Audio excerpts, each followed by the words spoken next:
You are listening to the Information Security Innocent Podcast, episode 23, originally released on September 4th, 2020. My name is Amishav. This week we have Samy Kamkar on the show. One of the really interesting things about Samy is the vast experience he has reverse engineering both software as well as hardware. We're going to focus on his process for how he does what he does. My three main takeaways were, one, how he reverse engineered Counter-Strike and then published cheats to give him an unfair advantage in the game.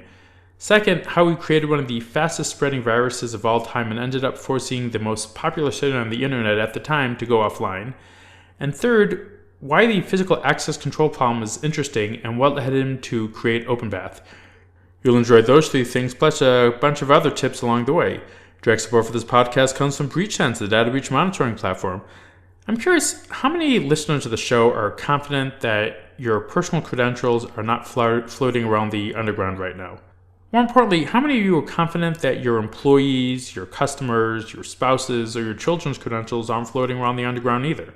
At BreachSense, we use human intelligence to capture stolen credentials before they get leaked to public forums and paste sites. We then crack the hash passwords to give you visibility into whether or not the account needs to be updated or not. By integrating BreachSense's powerful yet easy-to-use API into your existing security solutions, you can prevent account takeover and stop online fraud. Samy Kamkar, welcome to the show. Thanks. Thanks for having me. All right. So you have vast experience in a lot of different areas, but let's start in the beginning. How did you get started in InfoSec? Yeah, I think when I was younger, when I was 9 or 10, I don't think it was called InfoSec back then. I was just I'd gotten a computer, and my mom got me the internet, and I just wanted to search online for the X-Files stuff. I think my favorite show at the time. And I found something called IRC, Internet Relay Chat, just a place to go online and learn and to chat with people. And I thought that was really cool. I get to sort of socialize on this internet thing. And I went into a chat room, and someone told me to get out, and I didn't really understand why or what the point was. And I also thought, well, this person doesn't know who I am. They don't know anything about me. They can't do anything bad to me. So I told them no. And he's like, this guy says you have 10 seconds to get out of this chat room, and no, guy. And 10 seconds later, the computer that my mom had just purchased and spent everything she had for me crashed. It got a blue screen of death. Now this is 1995, so it's running Windows 95, and I freaked out. I knew I was basically living grounded for the rest of my life, so I didn't know what to do. I pulled the power out of the back of the computer, out of the back of the desktop, and I waited. I waited like half an hour because I figured the longer you wait, the better it's gonna like heal itself or patch itself up. And I figured half an hour was probably good enough time. So I plugged it back in, I turned it on, and everything came up. So everything was fine. And although the adrenaline was sort of still rushing through my veins, I'm still very, very scared. I also thought at the same time, that is the coolest thing ever. How can I do that? And that really just catapulted me into wanting to know how to do that. I wanted to know how to protect against it. And I think I wanted the power. I thought that itself was super interesting. And for no necessarily useful reason, I was not a malicious person. I don't think I ever was a malicious person. I never want to shut down people's computers. But there is something super interesting about that capability, knowing that you can actually reach out over the internet and control something you've never seen before and you have very little information on. I mean, essentially, you have virtually more power over that system than the person who owns it, and I think that was just super, super intriguing to me. And so you went from there to starting a voice over IP company at around age 9, like when you were 19 years old. Yeah, so I was sort of 10 when that occurred, and then I really got into. I'm sorry, I was 10 when the denial of service attack occurred. Right? Okay. And from then on, I really got interested in wanting to become a hacker, like whatever that meant. And I didn't really understand what it meant. I didn't understand what the software did. I didn't understand what a denial of service was. So I then spent sort of the next, technically rest of my life trying to figure out what all that stuff meant and how can I do it. And that's kind of when I learned, I need to learn maybe more about Unix systems. I need to learn this thing called programming. I need to learn this thing called reverse engineering, then memory manipulation and packet sniffing. So just going down sort of one by one and trying to understand the very basic concepts of these things and then building upon them. And over time, I became really just a sort of a software engineer, learning all this stuff, but also with a very deep, very heavy focus on security. It was software. Software to me was really a means to an end to the exploitation aspect of computers, technology. So as I was growing up, I was spending definitely a lot of time playing video games. So I think I was 14, 15. I was playing a lot of Counter-Strike on my computer. And I just remember playing one day, and I heard footsteps coming from one speaker and then panning to another speaker. And I'm playing against other players on the internet. And I thought that was pretty interesting because I can't see this player because they're probably behind me, and I don't have a heads-up display to show me where they are because they're an enemy. It won't show you. It'll only show you your own teammates, at least that game specifically. But I thought that was really cool. How do my speakers know where they are? Like, my speakers must have some sort of positional information about the opponent if they know that it should be played on my left speaker versus my right speaker. So I wonder if I can extract that information and then display it. So can I convert that sound into essentially, visible light from my screen or display pixels on my screen? So that's when I started investigating reverse engineering Counter-Strike, and then I started building open source cheat software for Counter-Strike and other games, and really just got interested in how can I sort of manipulate my own system. Like, my own system has information. I want to extract that because there's software or hardware that is trying to hide it from me. So I thought that was a very interesting area. And from then on, I was so focused on building this stuff out. And around the same time, there's a company came out releasing something called Punkbuster. And it was software to prevent cheating. So cheat software like mine, it would actually prevent it from working on Counter-Strike servers. Let me just understand, for the process for creating the cheat software, I imagine you do something like putting on a packet sniffer to see the traffic that's going through the network. And then based on that, you're manipulating packets or the traffic to be able to manipulate the game. Yeah, that's absolutely a way to do it, but it depends entirely on the game. So many games are encrypted. So you would need to extract the private key or the symmetric key in order to actually intercept that communication, which you can do because the software is typically running on your computer. With Counter-Strike, that was actually my first attempt, was packet sniffing, and I didn't understand any of the packets.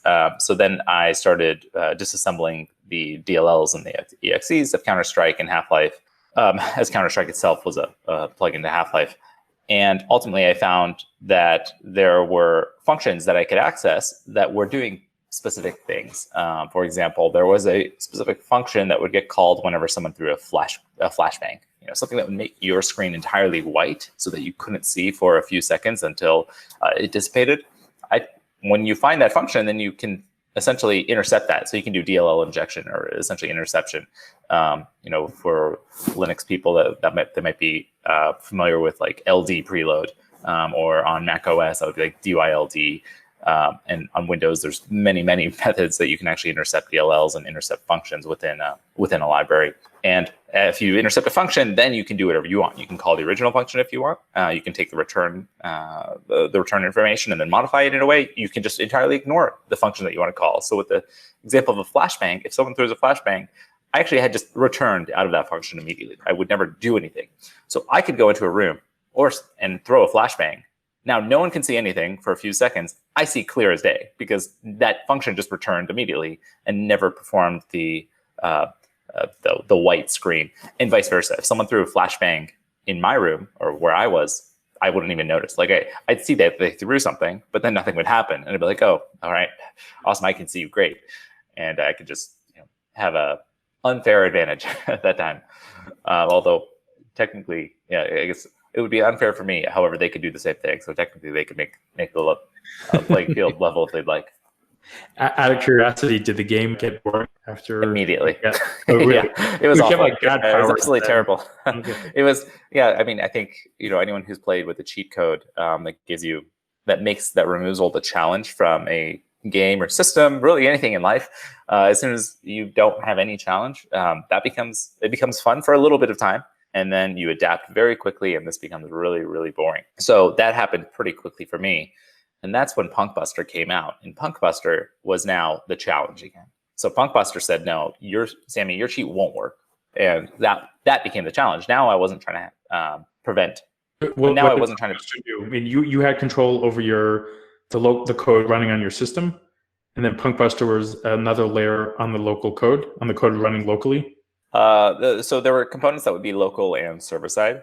Okay. So there was other software as well, but yeah, the Punkbuster would try to detect all sorts of things. So it would try to, and there was other software as well that servers would use in order to prevent cheaters. So they would see what processes are running. They would see there were interesting techniques that people would use in order to actually do certain types of cheats, where they would actually run software on a separate computer, so that even if you inspect the memory, you wouldn't even notice there were other games where this became popular. So really just defeating the mechanisms that Punkbuster was employing in order to continue for my cheats to work. And I also released it all. Like, my intention wasn't necessarily to cheat. I think it was the challenge, the puzzle, and then sharing how you can actually do that sort of thing, how you can actually go out and, how you can control the things that are running on the stuff that you own. How do you view that? And that was super, super interesting to me. And then, around that time, I was spending so much time on developing this stuff. My mom lost her job. She said I sort of need to get a job. And that's when I started filling out applications at coffee shops and markets and stuff. And someone actually emailed me out of the blue and said, "Hey, I saw your software, your open source cheat software. Do you want to come work for our company in San Diego and write software for us?" My mind was kind of blown. By the way, at that point, there wasn't like GitHub. I mean, maybe there was SourceForge. I don't think there was that. So where do you post the cheats? Yeah, good question.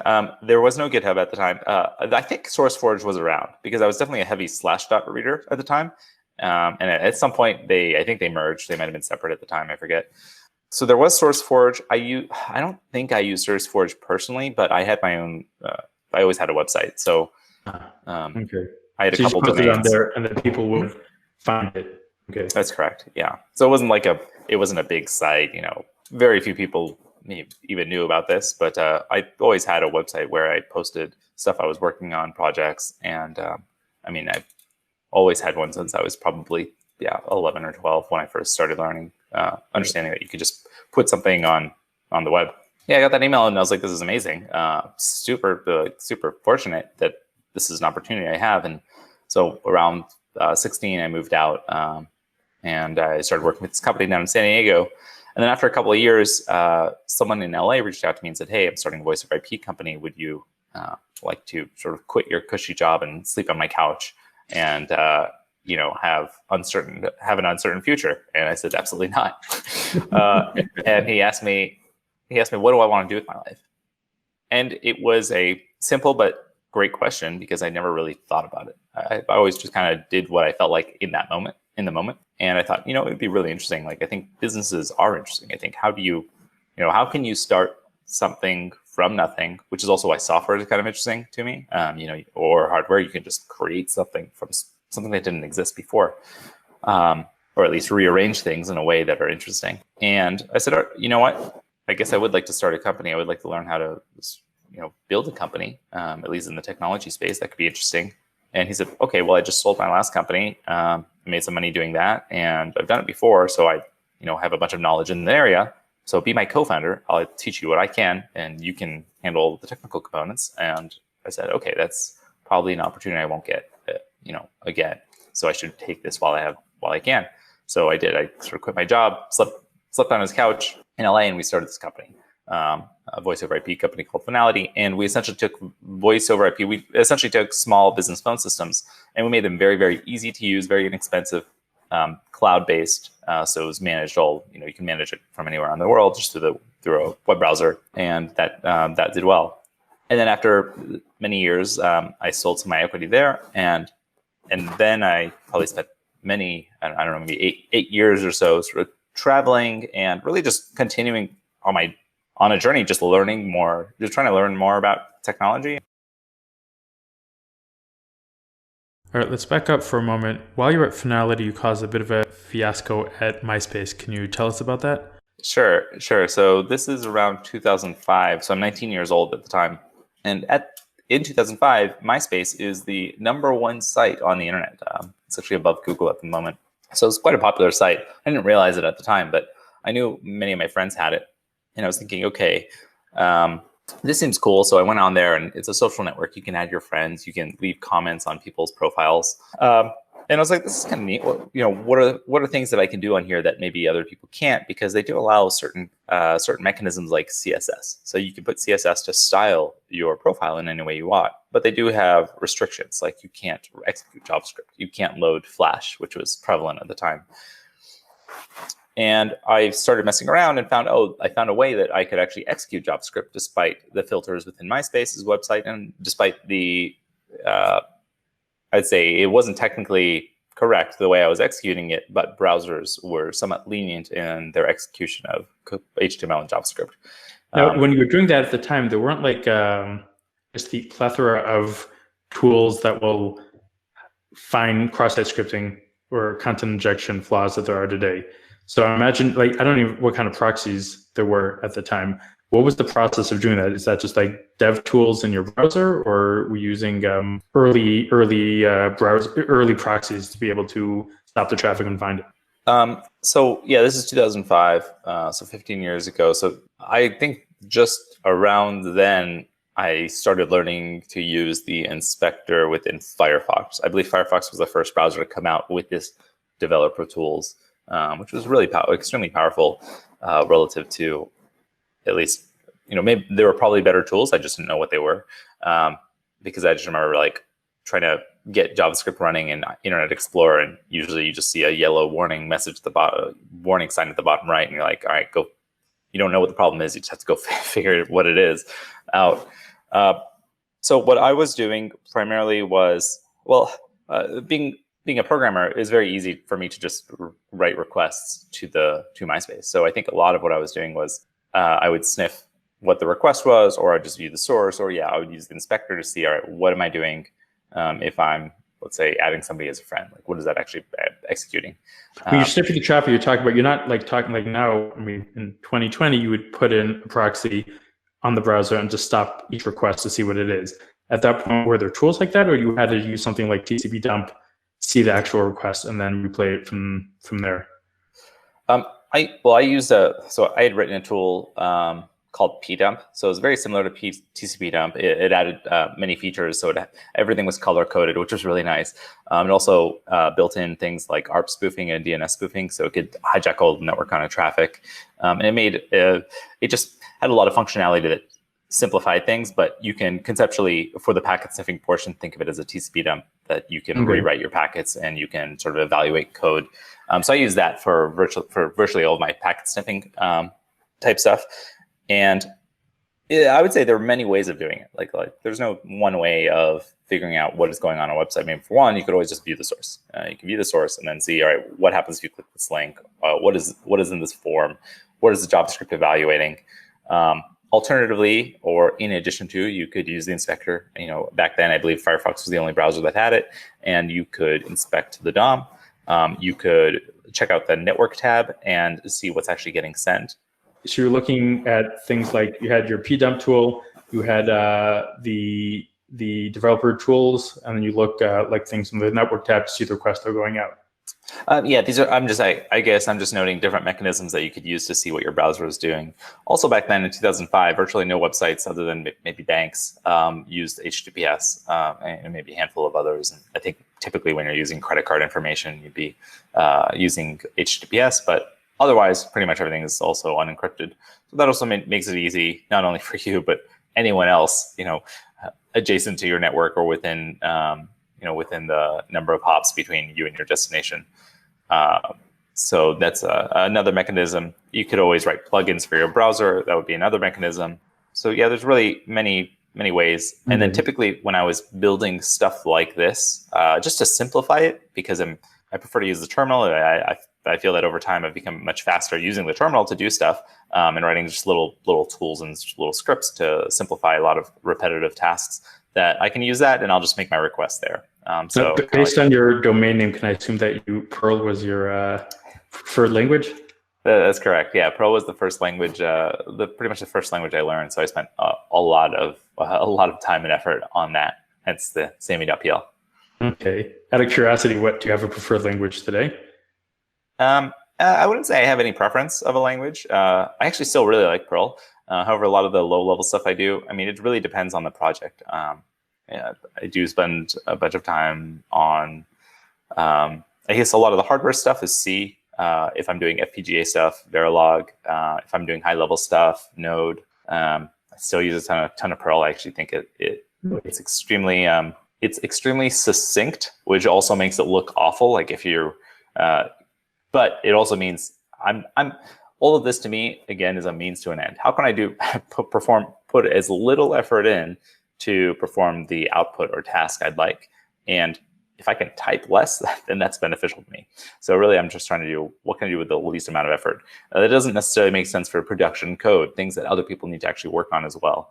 But there's also things like code formatting, right? I believe that if you're actually going to use something like Git, then use code formatting as your Git hook, so that when you check something in, that it rewrites your code into a format that your team agrees upon. And then if you get pull, if you like your format a little different, you want braces a certain way, you want spaces a certain way, I don't think you should impose your opinions on other people. I think you should just have a formatter that rewrites it as you download it. So we can all have our own opinions and our own ways of doing things, and then we can share a single code base that formats in something in a generally agreed upon manner. I feel like there's a lot of people sort of fighting of how one thing should be over another, and we all have our own preferences. Nothing wrong with that. Okay, so you found a CSS injection in MySpace, is that right? Yeah. So at the time, I didn't even know what cross-site scripting was. I was just trying to find a way that I could execute JavaScript, so that I could kind of mess around. I wanted to change some text on my profile that you couldn't change. And once I found out I could execute JavaScript, it was actually at that time this was 2005. You had mentioned Ajax earlier. 2005 is when Ajax came out. So Ajax and Web 2.0 allowed you to make background requests in your browser. And that wasn't too noticeable, except for the fact that Google Maps came out. And that kind of changed the game when it came to dynamically loading content. Because before that, you had MapQuest. And MapQuest, you'd go to an address and you'd want to zoom in, you'd click zoom in, and the page would refresh. Your browser would make a click sound, and now you'd see the new map. But for the first time ever, Google Maps gave you the capability to zoom in dynamically. Like the page didn't change, only the content within the page changed. And I was like, at the time, it was like magic within a website. So I thought, wow, can I use this new technology just to mess around in MySpace as well? And I found that, yeah, actually I can use that to do these types of requests in the background. And then I can do things like if there's a token, a CSRF token that would prevent someone from actually submitting something on their behalf without being able to read the source content, well, I can actually read that now via Ajax. I can pull the content of the profile and then make a user do something. So I realized that with all of this, I could make you, if you visit my profile, I could make you add me as a friend if we weren't already friends on MySpace. And I thought that would be kind of funny. And I also thought, all right, well, I can also make you add me as a hero. I can add Samy as my hero to the bottom of your profile. That'd be kind of funny. I was 19 at the time. I just thought this was a funny thing to do. And I found after a couple of days that I did not have a lot of friends on MySpace. And I was like, man, I wish this happened. I wish this occurred more because I wasn't seeing anyone getting added. So maybe I can make this spread a little faster. Since if I can make you add me as a friend and a hero on MySpace on your profile, couldn't I just copy the code to your profile so that if someone visited your profile, they'll also add me as a friend and add me as a hero? And I found, yeah, I can absolutely do that. So I released that, and I figured, okay, in a month I'll probably have 100 new friends, and I can show off to some of my geek friends, and they'd think it was funny, and someone will complain, and they'll remove it, and that would be that. No big deal. Except I woke up the next morning to 10,000 new friends, and sort of, I think like any virus writer says, extremely naively afterwards, I had no idea it would spread so fast, which truth, but extremely dumb. So unfortunately, at that point, I was like, oh, wow, this was not my intention. I had no idea it would spread this quickly. I did not mean for it to spread this quickly. And as it's a virus, it's essentially out of your control once it's gone. Well, once it hits one person, you no longer have any control over it because now it can spread from them whether or not you have it on your profile. So I removed it from my profile. I emailed MySpace anonymously. I was like, hey, I hope you guys can, there's this weird code that's on these profiles. I'm not sure how it works. Here's exactly how it works. I think you can remove it by doing this. And I gave them instructions on how they can, as quickly and efficiently as possible, resolve the problem just by a very simple filter. I already knew they had filters because I had to work around them. So it's like, this is what you need to add to your filter. This one word, that will stop it. And I don't know if they ever got the email, but throughout the day, just continued doubling from 10,000 to 20,000 to 40,000. And by the end of the day, it was over 1 million people infected that said Samy's my hero on their profiles, added me as a friend. And then finally they shut down. They actually had to pull the site down. And then they were, I think a few hours later, they were able to remove the worm and then bring the site back up. And I was glad it was over. I did not really intend for that to occur. And I kind of just waited to hear if I would hear from them. And after a while, after a week, 2 weeks, a month went by, I realized, wow, I got away sort of in the clear. That was a stupid thing to do. I'm never doing that again. And lucky that nothing happened. And then 6 months later, I got a visit from some people, and they were sort of standing by my car and showing me badges. And I'm like, oh no. And they said, we have a search warrant. And I'm like, can you show me the search warrant? Because honestly, I was a teenage hacker. So I don't know why they were there. There could have been multiple reasons. I never tried to do anything bad, but when you're curious and you don't really know bounds, it's easy to sort of explore past bounds that you, I think, morally now or ethically now that I think I shouldn't have. So they finally showed me the search warrant, and I read it, and I'm like, oh, they mentioned MySpace in there. So I'm like, all right, I'm pretty confident about what this is about. And I went upstairs and into my apartment, and there were just a bunch of agents going through everything, taking anything with digital data, my computer, laptop, iPod, and they just left. After sort of taking everything out of my place that contained data, they left. And I ended up finding that this was actually the LA DA that came after me, not MySpace itself.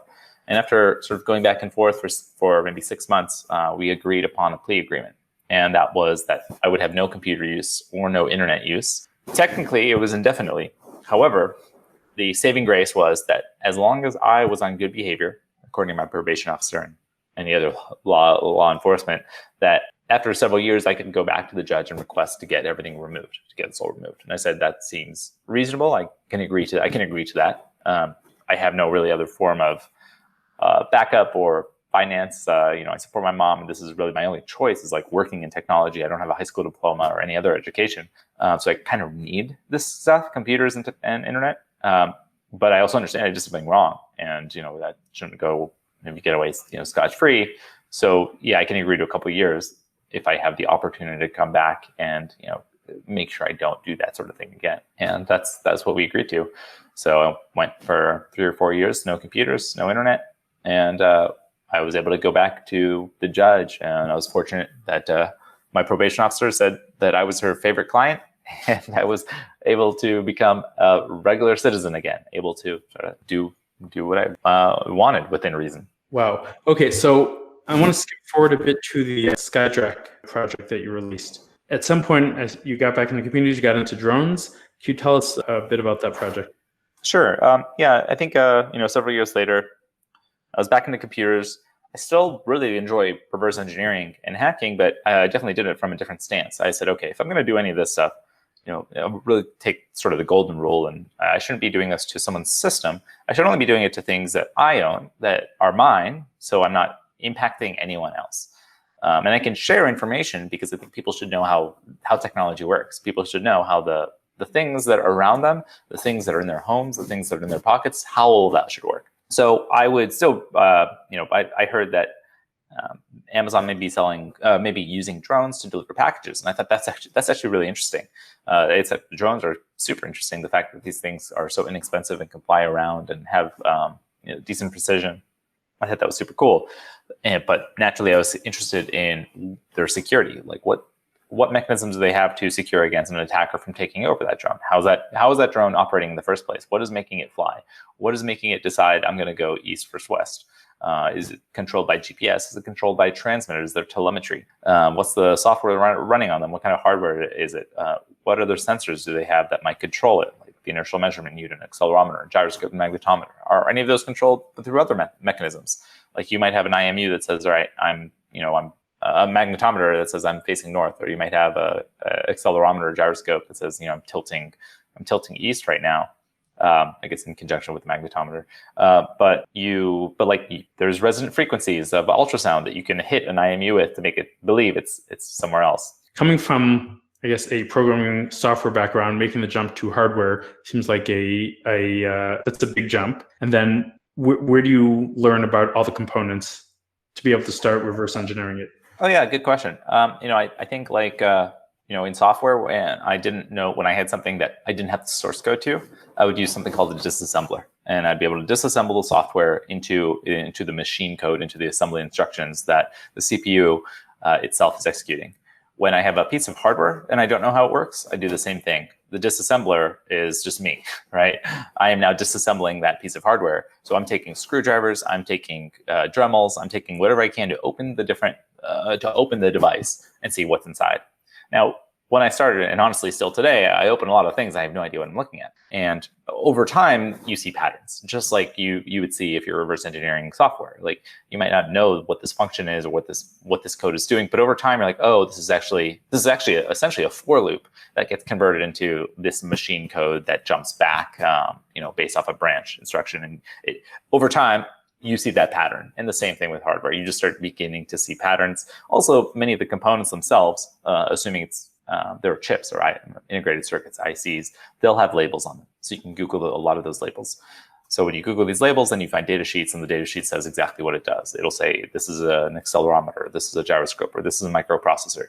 And then the data sheets themselves will contain lots of information. And as you get deeper and deeper into other stuff, you start finding ICs or chips that are labeled but don't have any public data sheet, or you'll find ICs that don't have the label at all, that have actually been sanded off. So you can get deeper and deeper and deeper, or you can get into analog circuitry where there are no chips. It's all discrete components like resistors, inductors, capacitors, diodes, transistors, and then you need to understand analog circuitry a little bit better to understand what is actually happening in this area. The fields just keep branching and branching and branching. But at a high level, most things you open up, most consumer devices, most ubiquitous devices, you open up and you'll see a number of chips with names on them. So you can just look that up. And again, it's just all spending more time. It's all about repetition in order to learn, at least for me. It takes me a lot of repetition. So yeah, just opening up this drone and then finding out what the basics are. And then I was also interested in wireless. It's like, well, obviously these are wirelessly controlled somehow. Maybe it's using GPS to figure out where it's going. It already knows its destination or waypoint. Or maybe it's being controlled by a transmitter. And I found most of these, even if they're being controlled by GPS, even if they have an autonomous function where they're going to a specific waypoint, they still have telemetry. They still have the capability where they're constantly in live communication with their ground station. Something that is telling them, hey, I'm just keeping up to date where you are. Tell me where you are. And also those telemetry components have full control of the drone. So at any time, you can say, you know what, don't go there. Like, let's actually skip it and come back. So I started investigating that, and I found that some of these mechanisms either had no or very weak cryptography. So the way that most of these work is that they actually perform frequency hopping. So if you're transmitting on, say, 2400 megahertz, you do that for 50 milliseconds, and then you hop to 2408 megahertz, and then you transmit for 50 milliseconds, and then 2403, and then you keep going. But that pattern should be pseudo-random. I mean, it should be cryptographically pseudo-random so that no one can figure out what that pattern is. The problem is it wasn't cryptographically pseudo-random, it was only pseudo-random. So after investigating how that pattern behaved, I could then determine the initial seed, and essentially I could determine if I sat on a frequency for about a second and I sat on another frequency for about a second, after seeing a couple of packets on both of those frequencies, I could then figure out the pattern. I could essentially reverse the pseudo-random number generator and then figure out every step ahead. And now I could be sitting on that frequency as soon as it's on there, and then I could send the command, hey, change your channel pattern to this. And now it would not only change its channel pattern, making me the only person who knows where it's controlled, but then I can change it again so that in case they saw the initial ground station saw it, they now are not seeing this other one unless they wrote their own software that does essentially the same thing as mine. So this would allow you to essentially take over a drone, but not only any drone, it would take over virtually any wireless drone within wireless distance. So I then put this on a Raspberry Pi. Multiple companies are running the same logic in terms of the frequency skipping. Is that like standard? Yeah, so I built three different types. I built three exploits for three different drone companies. Okay. They all behaved relatively similar. I mean, they're very different protocols, but they behaved relatively similar. They're built relatively similar. And then virtually all drone companies use those components. So it's kind of like a car. Like, there are many different models and brands of cars, but if you open them up, you open like a key fob in a car, really there's only a handful of companies that are actually creating the boards inside of those. That's not the car. It's typically not the car company. It's actually a different company. And then they're selling that to multiple car companies because like, what's the point of two companies making the same exact thing? It really doesn't make sense. Okay. So Skyjack was essentially an open source implementation demonstrating that you could build your own drone, put your own Skyjack hardware and software on there, fly it around, and then within wireless distance of any other drones, it would take all of them over and make this swarm of drones under your control. And that's an open source product I put on my GitHub so people could sort of see how this stuff works. And I think drones are great. I think they're really cool, but we should be implementing reasonable security measures within. We know about security is hard, so this is not to dog on anyone. Like this is challenging. It's hard to think about every possible aspect of security, and I don't think anyone can. There are too many ways to break into something, but there are certain levels that we can take. That we can say, hey, these are things that are widely known and widely understood that we can at least all together. We can all help each other step our games up. Did manufacturers make any changes after you released the code? I didn't see anything immediately, but I haven't looked in a while. I think one of the challenges that they ran into were cost challenges. Not necessarily the cost themselves, but the existing hardware that everything was using was quite limited in memory. So I knew, at least in one of the chips that I was using, I don't think they could implement a secure cryptographic algorithm, at least not easily. Because there was such limited space in there. So they were already sort of maxed out. And they had done something really impressive with what they had. And I think that, it just grew and grew and grew. And then once the security was involved, there was really no space left. That wasn't in the initial, and this is not to blame anyone because, it's like anything, you build a system, your system is not maybe necessarily some large commercial venture or something like that where you want to, get this out. It just happens to grow. Like people are actually interested in the same thing you're interested in. You didn't necessarily realize that. By the time it gets big enough that it matters, it's kind of too late. So it's too bad. But now that we're learning, oh wow, this can happen. This is a process that can happen, and that anyone's hobby can actually become a really, a really successful. And when I say successful, I just mean many people want to use, and share the same passion. Maybe we can start our hobbies from a little bit more security, and that's on many people to try to make it easy to do, because security, again, it's hard. All right. Now I want to ask you, you had a VoIP company. You're doing research into a lot of different areas. We didn't touch on the chocolate, which I'd like to learn a bit more about. But then you started an access control company, which seems like a big shift. Why is access control? Why is that a hard problem to solve? Sure. I mean, yeah, physical access control, I'm fortunate to have some amazing co-founders for our company, openpath.com. And essentially, we were actually sitting around, they're friends of mine, and we were sitting around maybe 4 or 5 years ago in an office, and we were thinking, we were all thinking together, it'd be great to start a business together. And we had known each other for many years. And we were we were sitting actually in a friend's office, and he had given us an RFID card, one of these access control cards.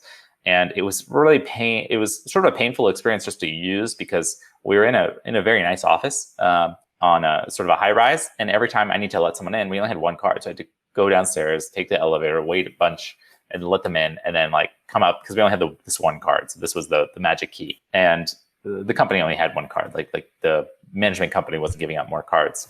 And, they always overcharge for those things typically. So I'm like, you know what? I'm a developer of this open source penetration testing toolkit, Proxmark 3. And that's an amazing toolkit with many developers and another team that essentially runs it now. But many years ago, I was developing a lot of software for it. I was like, I could probably just clone this. This is probably the same exact technology that was used 20 years ago. And I took it home, and it was the exact same unencrypted fixed code technology. So I made copies for all of us. And I was like, how is this possible that I'm breaking it? We were in a healthcare, office. So this is there's HIPAA compliance. There's some data that should be highly protected. And yet it's very, very easy for an attacker to get in. Obviously, we're not attackers. We were given permission. But if someone wanted to attack that, they could very easily. And it's not clear, it's not obvious to, a person who's not familiar with technology why it's so easy, but it's very easy. You can buy $10 hardware on Amazon and clone these types of cards. I thought that's crazy by itself. And it'd be cool if I could unlock the door remotely, like just over the internet, securely using, say, TLS, encryption that we have today and we know about today. So we started doing that, and we're like, maybe we can make this cloud-based, we can make this mobile-based, so you just use your phone. We can make cards that are actually encrypted end-to-end. And we started investigating more and more, and we found even the encrypted systems out there, they actually have huge flaws in that the encryption is on the reader. That reader is outside on the unsecured side of the door, so people can extract keys. So I started doing that, demonstrating that you can just pull the keys off. So even if you do have an encrypted card, it has What's the process for that? Sure. So let's say you have a reader outside, and that's where you swipe your card or badge your card. Okay. The card, excuse me, and the reader can communicate over an encrypted channel. The problem is once that's complete. Well, for one, the reader has the key. It wouldn't be able to decrypt it otherwise. But that reader's on the unsecured side of the door. So if I'm an attacker, I can plug into these readers. These readers always have some sort of port so that you can plug into to do firmware upgrades. You can also do firmware extraction. So I can then extract the keys. And now I have the key. I can also rewrite the firmware. There's another problem, which is once it's unencrypted on the reader, it then goes back unencrypted to the access control system that actually performs the decision, do I unlock this door? So I could also just put a device behind it on those wires, which are unencrypted, and tell the access control system, once I see a one badge go through that works, just send that again whenever I come back. And there's devices, again, you can buy that do this today. This is something that is happening today. There are videos online where you can see someone installing this thing in under 1 minute. Just going up to a reader, pulling it off with, I think, 1 or 2 screws, installing this piece of hardware, and they actually use these clips. They're kind of like in cars where you just push a wire onto it, and you don't have to solder or unscrew or anything like that. You just put I don't know what they're called, but you just place these wires in these 2 knives, and it makes a connection without cutting the connection. So it's kind of like a tap. And like there has to be a better way. And then we got an office, and we sort of ran into other problems with parking and cards. It became just such a nightmare. We're like, why is it so difficult? And that's when we decided, okay, we need to make something really easy to use. So then we made sort of the mobile software and the back end, the cloud. We also built the readers themselves and the access control, so everything can communicate end to end. We don't have any secrets in the readers themselves.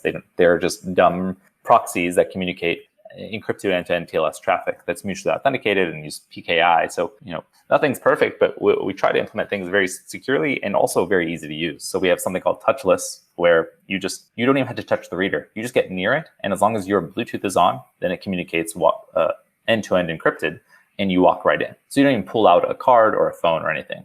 Now, what's the hardest part to get adoption? Like, I imagine a lot of buildings probably have a lot of old hardware, so they'd have to replace everything in order to use OpenPath.